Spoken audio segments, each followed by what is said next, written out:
are live. Hello, everybody, and welcome to my weekly meltdown. I am Bill Methling, filling in for Allison, who cannot be here tonight.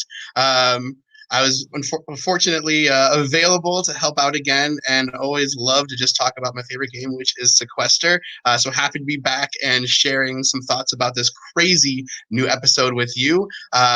We are expecting another guest, but before we introduce our new guest when he arrives, with me always, or with my weekend meltdown always, is Deb. Deb, how are you doing? What'd you think about this episode? It was a little crazy. And sorry we're late, but we were waiting on Judd, and we're pretty sure that he's stuck on the toilet taking a dump, and he might have fell in. So we're sorry. But yeah, it was pretty crazy. I felt really bad for Kristen. It was breaking my heart because I Yeah, love it was Kristen. um, emotionally, yeah, it was a tough episode for a few different reasons. And yeah, I think Judd, he's not a big fan of the circle buyback. And so I think he's probably out celebrating right now the fact that it wasn't a circle buyback. He was, and we can talk to him about this when he joins, but he's a big proponent of just, whoever wants it more should be the one that Mm-hmm. comes. Whoever wants it more, and we thought this was going to be an endurance contest going into it with some of the leaked footage and seeing people with their arms over their head holding something. We assumed that it was just who can keep their arm in the air the longest, but I guess logistically that could take a long time. I mean, you watch Big Mm-hmm. Brother and people hold their arms up for hours and hours at a Hours. time, and in Exactly. yeah, and in Sequester we just don't have that kind of time. Looks like Judd's trying to join, but I don't see his image yet. So, hopefully, oh, there he is. Judd, how are you, buddy? Hi, Judd. You okay? Hey, babe. Judd, Deer caught in the headlights. Judd, can you hear us? He looks a little I can't constipated. hear anything. I just hear you laughing, but it's like going in and out. Like I can't Oh, hear you. wait. I think you're catching up because we can hear you a little bit now. I can't see you guys either. You can't see how beautiful we look? Well, we can see you. I can see you now. I can't see Dave. It's just like loading really slow for some reason. Okay, but you can hear us though. I think Judd has that Walmart Wi-Fi, the triple rollback shit. All right, Judd's gonna try again. Oh man, I was on such a good train of thought too. What were we talking about? We were talking about the buyback and how it was not circle. And I know there's Yeah. there's a lot of people. There was a lot of talk on Twitter involving myself, involving I think Judd specifically, and I think Drew piped in a few weeks ago about this, and we were talking. Judd is very against the circle buyback. He thinks that it's not fair at all for the people that come in late to the pre-jury house. They don't have a chance to get to know people, to talk to people, to mend the Yeah. wounds of the heels that they of the I can the understand wounds that that. they've cut. Yeah, and I understand that. I And it understand could that. be a popularity contest, some of Mhm. it, and that could be problematic for someone. Yeah, But I with yeah, the competition that they did, that is anybody's game. right. All And about focus. I mean, I liked the way that it was handled today, but it still wasn't a who wants it most because they all, if they really wanted to, they could all keep their hand above their arm for 10 minutes. It's just who can remain the most focused. And some of these players coming in, like Christine, probably haven't had a lot of sleep going into it. Being one of the last to join, so did that play Mhm. an effect? We had a lot of people being mentally manipulated, quote unquote, by Kim when in the pre-jury house. So did that play a toll on someone like Jay West, and were they just exhausted from Kim's antics in the pre-jury house? I guess we won't All know. the We won't have the. interference that they were getting, all the loud, screaming and Oh yeah, that really loud and annoying player from last season. yeah, yeah. We loved seeing CJ come back in. Well, okay, let me try to add Judd again. I don't know. I don't see his image Oh, though. can we talk about how ravishing um, the Sequester fembot is? Oh yeah. I She's mean, gorgeous. I love a brunette. and this brunette, whoever is the the magical person behind the mask, gorgeous, beautiful, flawless. You can't see her face, but you can just imagine she's beautiful inside and out. Oh, CJ's already calling me out here. Yes, CJ, I said you called yourself the loud annoying one, or maybe you were just upset that others did. Man, I'm really having some trouble with Judd. I'm gonna remove him again until maybe he pops up. God damn it, Judd, you and your Walmart Wi-Fi. Oh my goodness. All right, so Deb, what stood out to you this episode? What do we need to talk about right away? What do we need? Let me look at my notes. I took a bunch of notes. Okay, so we have the Erica being chosen for the battle back. I thought that was kind of a little bitch move. So how so? Well, I mean, he chose like the weakest girl. Okay, so Erica hasn't been tested. Only Ty has come back from a battle match as well, and Cameron. Those are the only two that have survived a battle match and are still in the game. Well, and I guess Tori, right? Mm-hmm. And Ty's options were Zach, Kristen, Erica, and Jessica. And he and Zach, I think, have been working together. So he wasn't going to put Zach in there. So the only other options are girls. That LOS. I don't know. Another thing we need to talk about, that goddamn LOS that Zach has, and the people are talking about, but no one's voting for him. Like, what the hell? Like, is nobody concerned about that? Yeah, this was an excellent night for Zach. He stumbles all over his words. He makes himself look even like less of a threat. This guy is going, and they don't flush his LOS. It's unbelievable. And he's making fun of himself in his confessionals. Everyone's just saying, Braden's saying, he can't, he wouldn't be able to talk his way out of a cardboard box if he had to. Like, poor Zach. But this Zach I hope he's just embracing this. I hope he's just embracing this. Is amazing because he's gonna find a way. Oh, let's try this again. So they're completely trashing him, and everybody knows he has an LOS, but yet ain't nobody throwing a vote on him. Hi, Judd. You look better for a second. Isn't Judd adorable? Just look at him. He's so cute. So, oh my gosh. So, Judd, you looks like you're caught up. Can you hear us? Oh, boy. Okay. Oh, today's not the day. All right. Well, okay. So while he's maybe resetting and all this stuff, so Deb? So we've seen Audrey's done competitions like this back in OG Sequester, where you're you're timing yourself just in your head. Usually, that we saw the one last season where they're they have the pillowcases over their head or the blindfolds on, and they're just standing out in the sun. Same. That's what I died from, the pillowcase over my head. Okay, so you definitely know. I chose to not play that competition. I had when you had the option to take the pillowcase off and just go socialize. That was my choice back in 11.0. But they didn't have that option. Like they just had to stick it out. This has a demonic computer noises on mine, and I can't see other.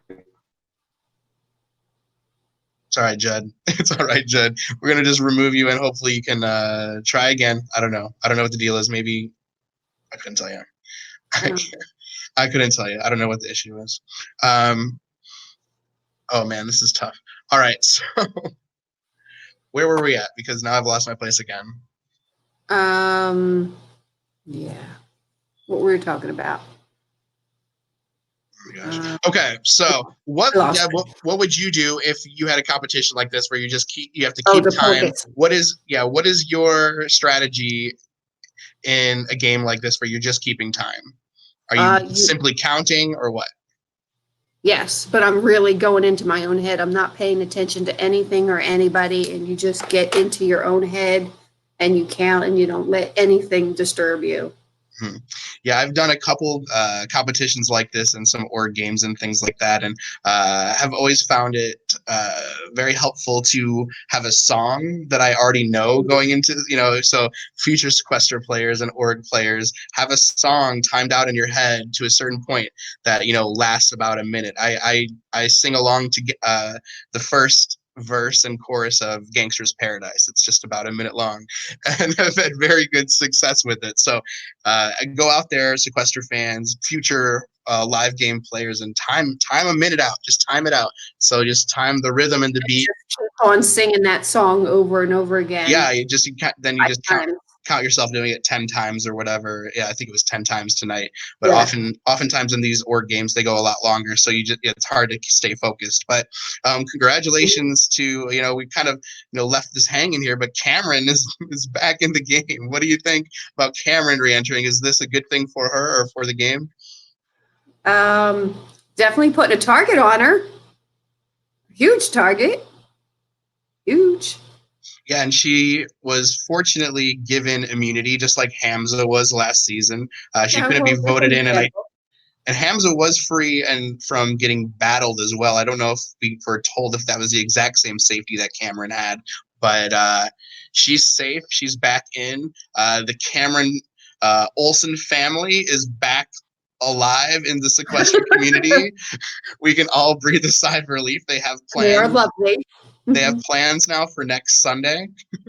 They can all get together and not have to mourn the loss of Cameron. Now she has another shot. But yeah, she is a huge target. But just like we saw tonight, where nobody voted Tori into a battle match tonight, I mean, I would have to be very surprised if people are going to vote Cameron into these battle matches. It would be the same thing as if Drew came back, or Kevin came back, or even Matt. Like, no one's going to want to battle these big players. That's why they were voted out in a vote without a chance to battle. And now, but like I said, yeah, with the girls winning their way back multiple times, their luck has got to run out sometime. They can't win everything. They're not great at everything. Do you know what I mean?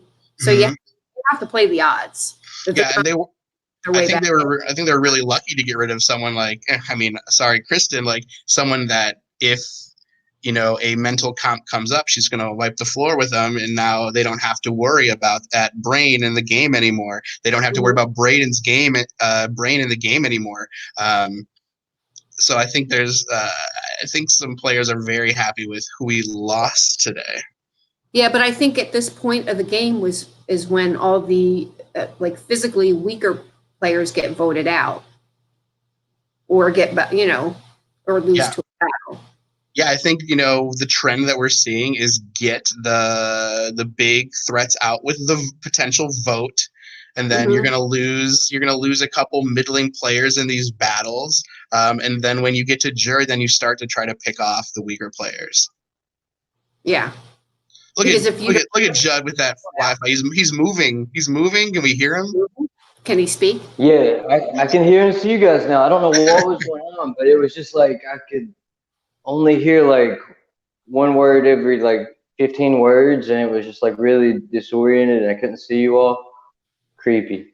Well, Judd, but now I can see you all fine. Yeah, we are glad to have you here. You are a great representative of the Sequester alumni, and then someone is notable in that they played Big Brother 15 back in the day, and and you also played the OG Sequester. You were 11.0 along with myself, and we had some fun butting of heads as well as voting together throughout that game. So I love having these people on. Like Phelan was on last time I hosted, and then Judd's here. So the 11.0 crew runs deep. Were you rooting for Braden? What were your thoughts on him this season?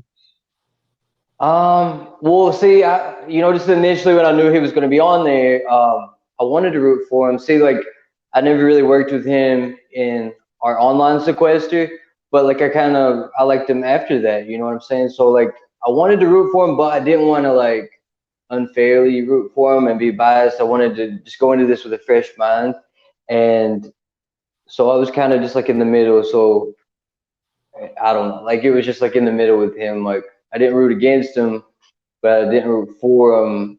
But I did kind of when he went out. You know what I mean? Like as soon as he went out, he started like playing the game how I like to see people play it. So I was rooting for him at that point. You've been very vocal that you were supporting Kevin throughout this season. How are you feeling about the battle back results? The audio's doing that again, and you all are frozen. But Oh, I do. I think I heard your question though. You wanted to know Right. how I felt about the battle back, and Yeah. I'm not results. happy that Cam got back. Only because like I like her and stuff, but I don't like that she's just gonna be after Erica for whatever reason. And how, if you can still hear me, I know you've been very vocal about being hoping that it was not a circle buyback. Do you want to talk about that a little bit?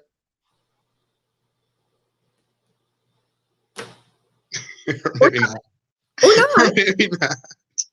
you don't have to. Hey, well, okay. Well, at least I knew enough to, we know that Judd was very happy that it wasn't circle. Okay, so Tori's shield in Cameron is back. That's a huge for Tori. Tori's game looks better and Yeah. better because no one's going to be challenging her, and one of her friends came back into the game, and Tori is openly saying that Cameron is her meat shield, and I think that's very true. I think Tori now has, they said who has the most power in the game. I think it's 100% Tori now. And there's not a lot of physically strong men left in the game. Like who's True. left? So who's left? Let's take a look. So we have Zach. Okay, we haven't seen Zach battle. Zach looks like very athletic. He's a runner, but he's also kind of awkward in his body. Like, when he was dancing after he got that LOS from the pyramid, the cornucopia of boxes. He's kind of, I don't know. I don't know. He doesn't seem comfortable in his skin. Mm-hmm. So I don't know how good he would be in a actual competition, and how quick he can think on his feet. We have Dustin, who has proven that he's not a talker. He's not a talker It's today. not a talker. Not a No. talker. Mm-mm. We found out He's that adorable. yes, and then Hunter, we found out has a little bit of support now in the jury, and Mhm. he's now won a battle match, and I would say Hunter is our biggest physical threat from the Yeah, guy's side. From the guy's side, exactly. how did Hunter find that situation? Good for Hunter, like to be that Yeah. guy. But And yeah, that's the thing. You have to get the physical threats out before jury. You have to. Because yeah. if not, they just keep on, they just steamroll. Some people in the chat are upset that Jay West is gone. Uh, we, Mm. we will no longer be blessed with Jay West in this game. How do you feel? Were you a big fan of Jay West, or were you kind of over it? I was a big fan of all of them in the jury, except for maybe one Yeah. Well, I mean, who will remain huge nameless.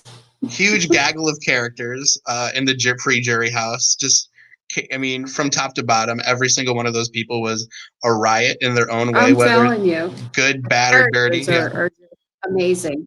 Yeah. So we were very sad to lose a lot of those people today. But we have to move forward. And in this game now, Cameron's safe. And we have Judgment Day, which is I think a twist on kind of the floater night. It essentially does kind of the same thing where it exposes people's games, but not only Mhm. just from the weak side, like the floater, but also from the strong side, like the jury threat, and who people feel like has the most control. So I think I really like the way that Audrey did this, and I feel like she used to do this in OG Sequester. This has been played before, and the audience would vote who had the best argument.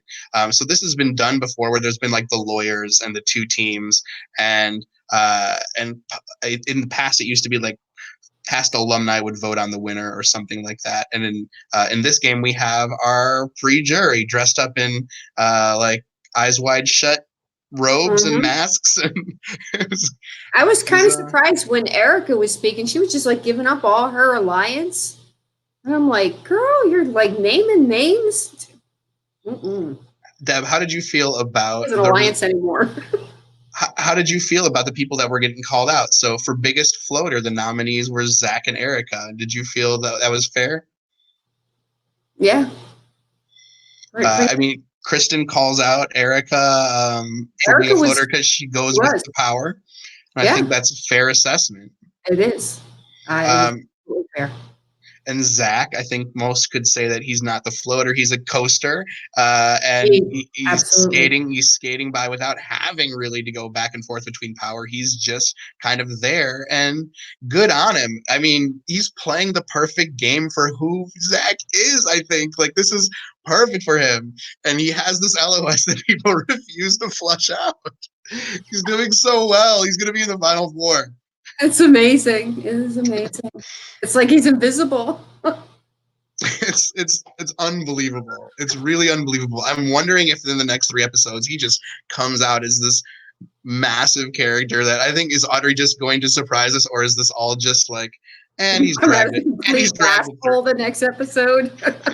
It's like, and Zach's dragged it 3. Like, what can you do? Like, I don't know, but we don't want to see Zach pleading his case. But people after seeing this speech might want to drag him to the final seat and be like, did you? Because we heard him talk during the jury night now, or between this Judgment Day twist, and he can't really speak his case very well. Maybe he would be great to sit against in the final 2. Wow, this competition was good food for thought for jury. Yeah, I definitely think it's setting up a Warner lot Brave. of. It's definitely going to help Audrey set up a lot of storylines moving forward because there was just so much going on. We have Erica and Tori go against each other, and Erica says that Kristen should never have been cast, and Tori says that Erica should not have been cast. Are they both on the mark on this one, in Deb's humble opinion? I think both of them should have been cast. There was one. I'm not going to name names because it's just being mean. But there was one other person that was cast that probably should not have been. Yeah, this is when Sequester gets really ugly. When questions like this come out, we all know it's going to happen, and people. Yeah, and people will express their opinions regardless if these questions aren't asked somewhere down the line to defend themselves or to fight for themselves. But this forces those ideas to come out, and it just forces the drama to kind of start building, and it's setting us up very nicely. Especially because Hunter stayed, because when Hunter gets revved up, Hunter goes crazy. So I'm excited. I'm actually excited So that sassy. yeah. Zach, I mean, I'm so sad to see Kristen go, but I think we're gonna get a lot more out of Hunter. The biggest snake, Ty calls out Hunter, and Hunter calls out Ty. This is the moment we've been waiting for. Audrey's Ty been is building. the biggest snake. I'm sorry. Yeah, Audrey's been building this up. I'm sure she's been waiting for this since she cast them. Are they going to butt heads, or are they going to work together? Well, they started on playing the nice game, and then it all went to shit tonight. And they couldn't help themselves. They just couldn't help themselves. And when I know Ty and Hunter well enough to know that they weren't going to be able to help themselves, it was going to happen eventually, and it was so fun watching it unfold. But it just goes to show that they are snakes, because when snakes argue against each other, it's just a bunch of marble mouthing. It's just a bunch of words that don't mean anything, because they have to keep all the stories that are in their brain straight and streamline it into one idea. And it's just so obvious when you can't do that. And when you can't make a point that sounds coherent, generally, it could be nerves, but most often than not, it's going to be because you can't keep your story straight. And, you got pegged and you got caught. Allison just messaged me saying Judd is having some lots of issues. So, oh well, I'm just happy. It's a blebcast now. It's just a blebcast. That's all right. Oh yeah, okay. Yeah, come on, you can do it. Oh no, I don't want to. I don't actually. Oh, okay. Oh my gosh, people are gonna start talking. The internet is gonna be. The internet is gonna be all up in arms about this. Okay. The newest showmans. Yeah. Let's see. Our biggest jury threat. Thomas calls out Tori, and Zach calls out Erica. I personally thought that Erica was more of a stretch, just because how negatively people are talking about Erica within the game. I'm so glad that Erica came back to once again, hopefully prove herself. And Tori, of course she's a jury threat. course, Tori's a jury threat.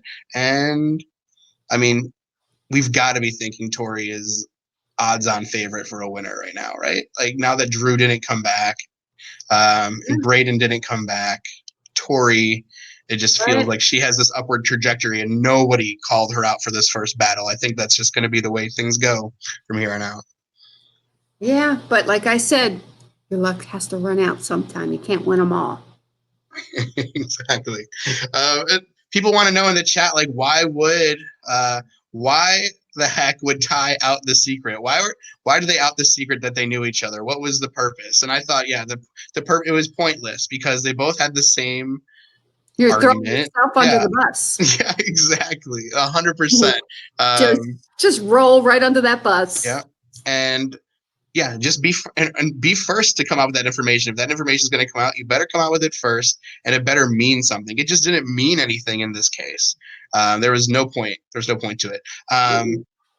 Jayla says that Dustin has the most control, and Dustin says that Erica had the most control. Sound like this is where Dustin starts to dig his grave and make himself not look like the greatest player. Can we talk about Jayla just laughing her ass off right to the finale? Ain't nobody Jayla.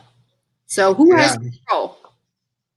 Right. I think we know that Tori and Jayla have the control in this game right now, it feels like. And Jayla, makes a great point. She says Dustin uses his humor to gain power, and that's 100% what Dustin's doing. And it's the fact that she's blowing that up is going to make Dustin immediately not funny anymore to people, because now they see, even if he is hilarious, people are going to be like, oh, he's just putting it on. He's trying to manage me. He's trying to, be charming. And we saw that throughout his lawyer moment, as he's pacing back and forth, trying to be funny, trying to put on his little quips and things like that and act like, he's on Law and Order. Even there was a couple of confessionals saying this is not working for Dustin. It's not funny. And I feel like Dustin's character is going to be in check now the rest of the game. Yeah, he definitely floundered tonight. Sorry, Dustin. Love you, but you kind of floundered. But I mean, props to Jayla for calling this out. I mean, this is a great way to put the threat onto someone that's funny in the game. There's always going to be a couple of them. And if you say that their being funny is making them powerful, that makes everyone look at them differently. I think it just totally ruined Dustin's game. We'll see. Yeah, but I think Jayla's game is amazing. Yeah, she's doing an exceptional job. Let's see what else happened in this episode that was noteworthy here. Oh, this is the time of the game where we start talking about people throwing their votes so that they don't get picked in the battle. And I think this is, let's see, who was talking about that at the end? Ty threw his vote on Zach, so Ty is someone that's in this mindset. I think when Hunter comes back, he was talking about it as well. So these gamers, these online players are thinking about this strategy. This is like the Orger apocalypse. This episode, Dina's gone, Braden's gone for sure. Christian and Ty are going up against each other. Hunter's in the mix. So this is the Orger apocalypse. Like that's what I would rename the title for sure. But yeah, like. Yeah, throwing a rogue vote is definitely a good strategy. Where do you stand on this strategy? Because some people think that it's a great strategy to keep yourself in the game, but it will never win you the game. Where do you stand on that? I'm all about throwing rogue votes. Yeah. I don't know. I do it all the time. It's so dangerous because the second your group realizes that you did that, are they going to allow you to reset the next game or the next round, the next cycle, or are they going to hold it against you? And I guess it depends on how confident I am with the group that is voting and who they're voting for. You have to really be confident that you're in the majority. And if you're not confident and you're unsure, you throw a vote. Even Jay West is asking. Oh no, that's not Jay West. That's Jordan Wong. It says, who did Tori? I thought it was Jay West. It's not JW. Who did Tori vote for? Well, I think Audrey said something about that Tori and Thomas voted for Dustin, although it was not in the chart. So Okay. yeah, they're throwing votes too. Smart. Yeah. Smart. Tori probably could have done whatever she wanted. She wasn't going to get pulled into a battle. Let's see. Anything else stick out to you here? Anything about what do you think about this battle? Not the battle back, but well, I guess the the battles at the end of the episode. With the cinder blocks. Cinder blocks, yeah. What was it called? The cinder block dash. That's a tough competition.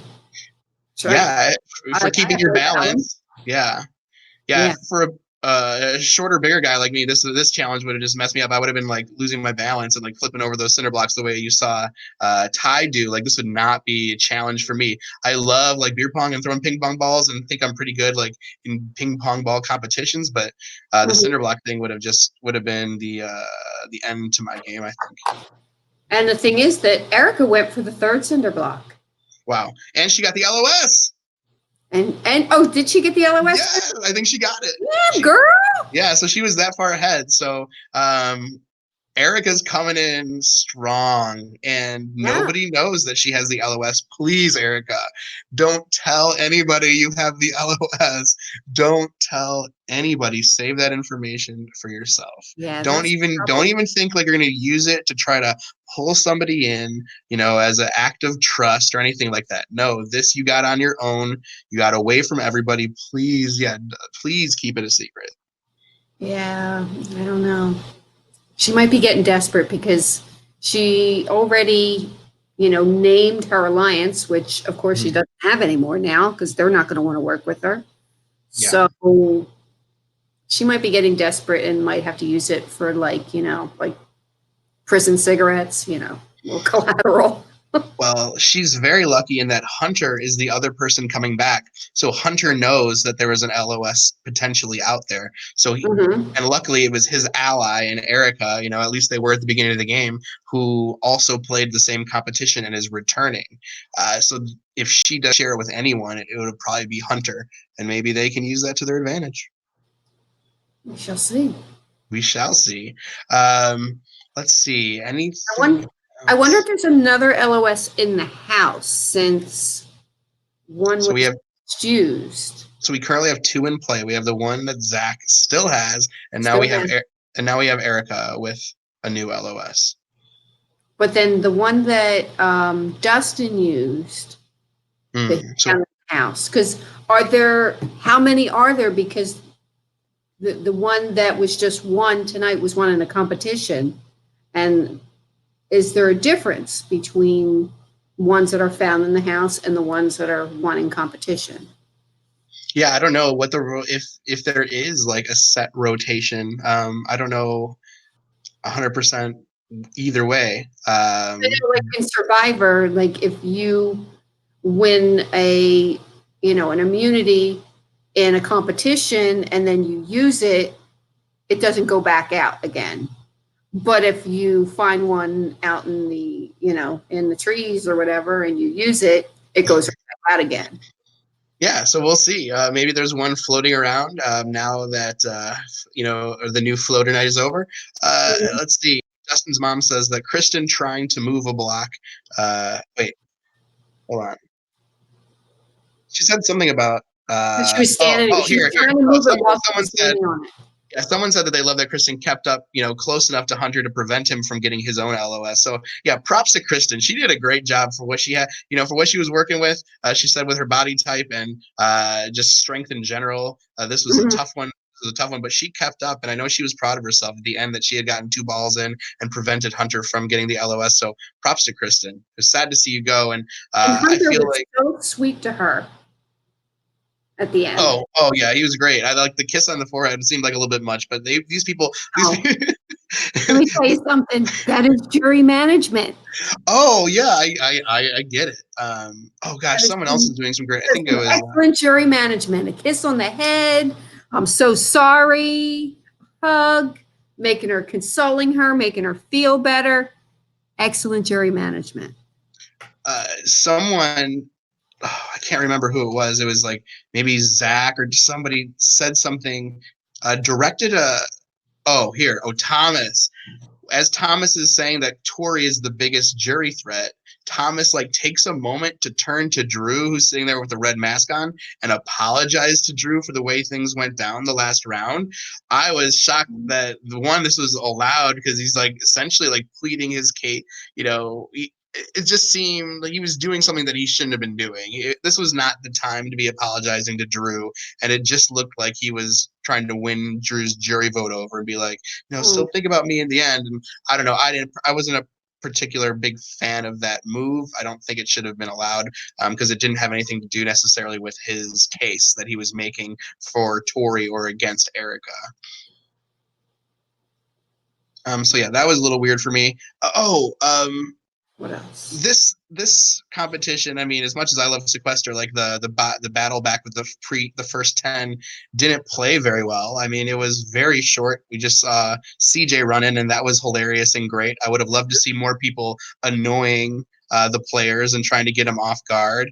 They should have thrown Jason there just to throw up, like in the middle of the ring, and or something, just something else, or a little more physical, being physical with them, like maybe throwing water on them, or an air horn, or and maybe something.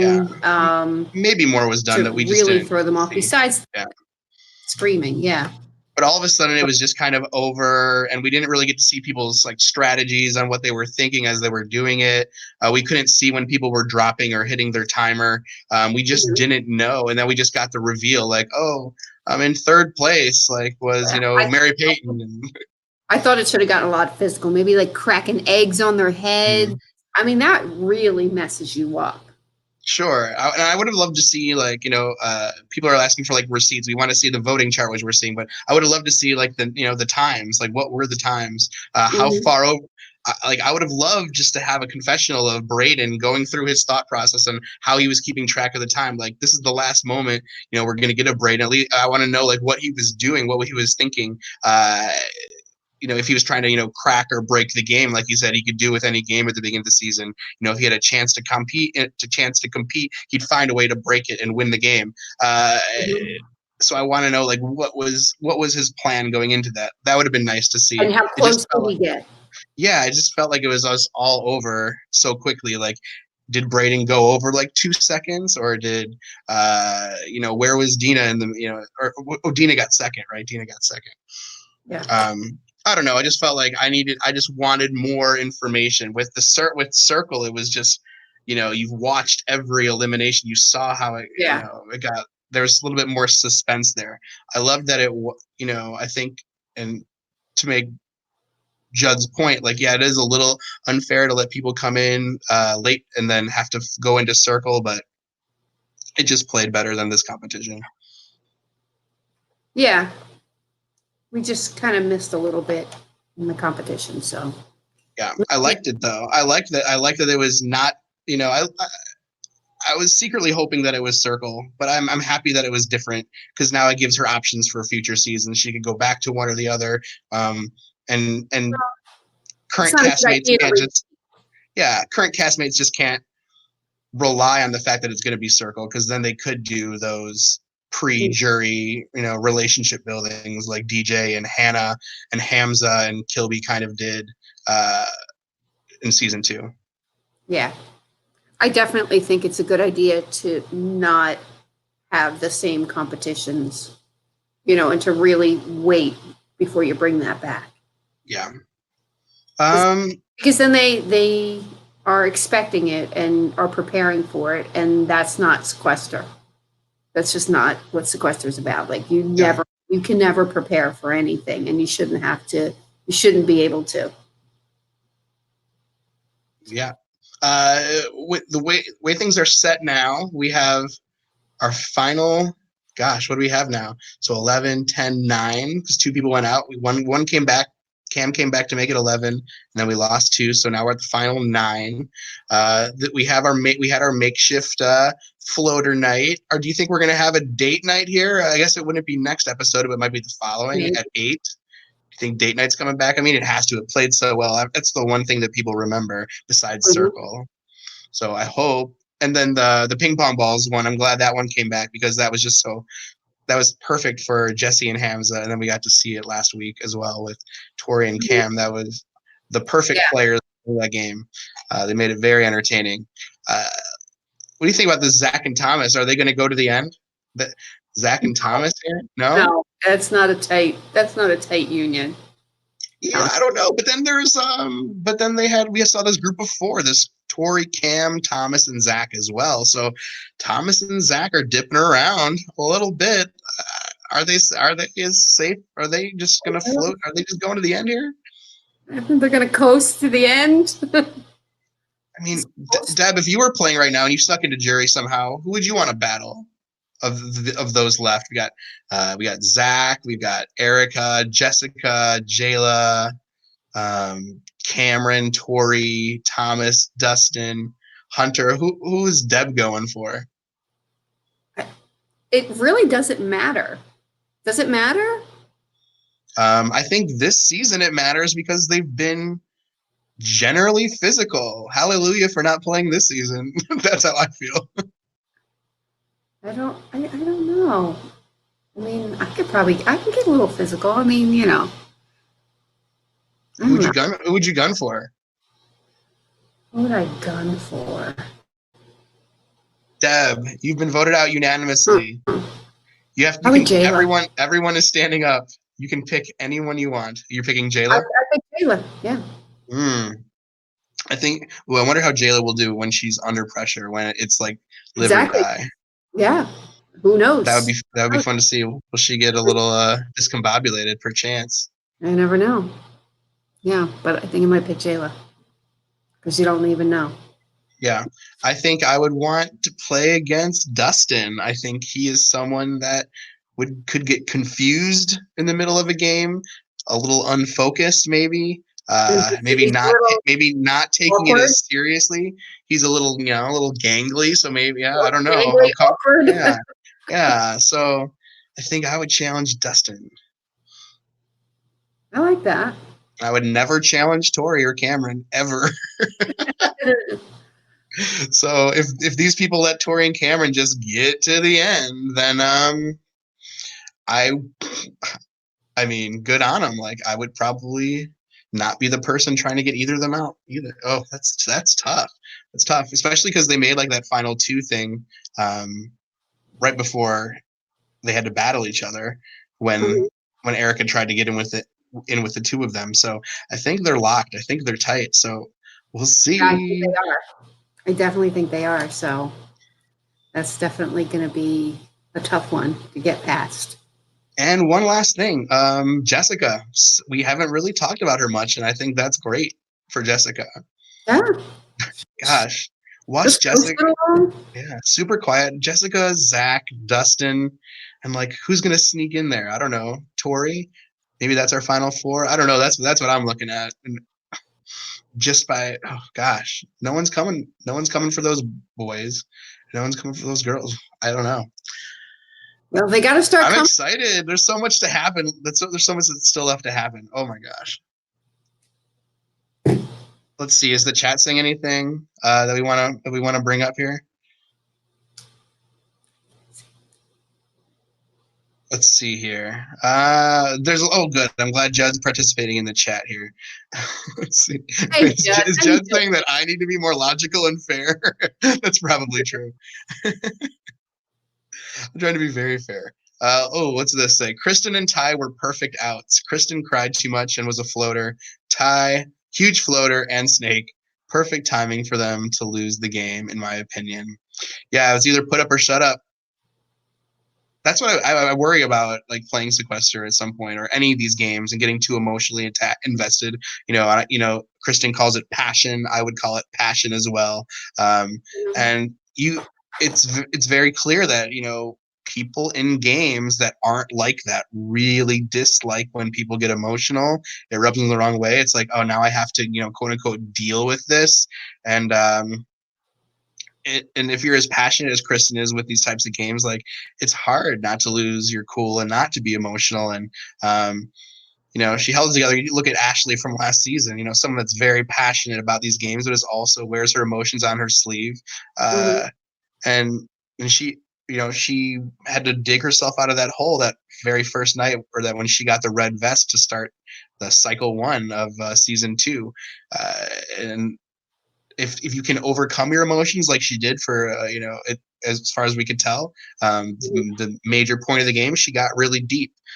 Kristen's emotions started showing, and she went home.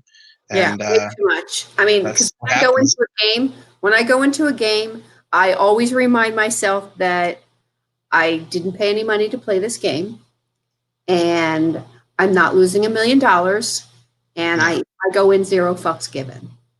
Yeah, and that's exactly what Judd would say if he were in here. Judd has said many, many times in different podcasts and interviews that when he went to season 2 of Sequester, he was there to entertain. He was not there to win the game. He wanted to put on a good show, and that's why everyone remembers Judd, because he went in there, didn't care, didn't give an F, and played hard. And we love those characters. That's why we're always going to remember Kevin, and that's why we're going to remember Drew, and that's why we remember Tori and Cameron. Like, we just know, we see how hard they play. And yeah, we're gonna have a really difficult second chances season coming up here. Is sometime there's a lot of great players that fell pre-jury, especially from this season, that I think everyone wants to see back again. I think the only thing I would get emotional about it was that I needed a nap because I'm tired. Yeah, I would be emotional about that. And So what that did Kim got emotional because she didn't have coffee, right? No I just need coffee. a coffee. And yeah, I would get emotional because I can't take a nap. Can I take my nap? Yep, everyone has a button, and Sequester's all about finding out what those buttons are on your opponents. That's Mine is it. Yes, if you can steal Deb's nap, a nap. she'll start flipping out. She'll start going a little crazy. Okay, Deb, I think we kind of walked through most of the episode. Nothing else really stands out to me that I took a note on that I feel like I need to get out there. Congratulations to Cam for getting back. Sorry to see Kristen go, and sorry to see Ty go. Uh, We'll see you tomorrow. We'll oh talk. yeah, so for those of you that are still listening, make sure you pay attention tomorrow night. I'm guessing Deb and maybe Allison and somebody. I don't know who's doing the interviews. Tyler are going to be interviewing our. I think Tyler's coming on. I will be there. Allison will be there. I'm not Okay. sure who else. I think Judd mentioned maybe Judd. There's a chance maybe you see Judd on those interviews, which would be fun to see him interview some of the contestants. Uh, I love me some. maybe he'll give it. Maybe he'll really give it to Ty, and I'm sure he'll be nice to Kristen. Look out for tomorrow night. Rob has a podcast. I'm assuming Taryn and Brent are coming back on to break it all down. And yeah, a lot of good things. I cannot wait to see what happens next week. Yeah, I know. I'm excited. Thank you to everyone that's been super active in the chat, like Tracy and Marcy and Lazy and Ethan and a lot of Judd, of course, and Abraham and all these different, of course, Dustin's mom and all these people that have been so super active throughout the community during all these different podcasts and during the shows and the Facebook community page. You guys have been great. We are really just so thankful that we have such an awesome fan base and everything. We're still averaging just about like 20K views an episode. At least that's what shows up on my YouTube. So we're crushing it this season. It's so awesome. Hey, Bill, where can we find you on social media? Oh, great question. If you want to, just follow me on Twitter at Zooty McBooty. And if we want to see Deb, you want to see what her thoughts are on Sequester and all these good things involving reality television, find her at My Next Life Debbie on Twitter. You can also go look up Judd online. He's a great follow for all things Sequester and Big Brother. So unfortunately, technical difficulties kept him from having a solid discussion, but he's always out there to get his opinion out. So just look out for Judd. On behalf of my weekly meltdown, and as I fill in here for Allison, Allison, thanks again for having me. And Deb, it's always a pleasure. speaking with you. You know, you're one of my faves. So we will catch you all next week. Trust us. Trust no one. Bye-bye. Deuces.